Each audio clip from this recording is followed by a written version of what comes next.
তো আমি এখন যাচ্ছি রাসূলুল্লাহ সাল্লামের রওজা শরীফ জিয়ারত করতে এবং আপনাদেরকে দেখাতে সেখানকার জিয়ারতের যে দৃশ্য এবং রাসূলুল্লাহ সাল্লাম রওজা শরীফের বাহিরের যে দৃশ্যগুলো আপনারা দেখানোর চেষ্টা করবেন ইনশাআল্লাহ।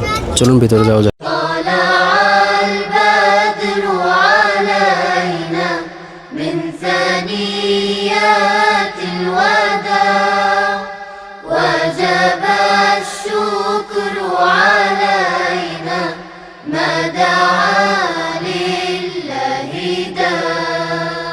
أيها المبعوث فينا جئت بالأمر المطاع جئت شرفت المدينة مرحبا يا خير داع طلع البدر على এটি হচ্ছে রাসূলুল্লাহ সাল্লামের রওজা শরীফের বাইরের দিকটা।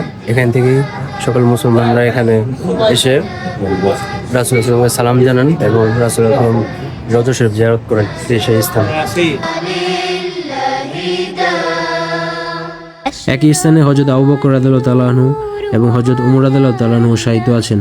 وتجلى بالجمال এই জায়গায় এসে অনেক মানুষ আবেগ আপ্লুত হয়ে পড়েন। এটা কোটি কোটি মানুষের ভালোবাসার জায়গা। ظلام الليل زال طلع البدر علينا من ثنيات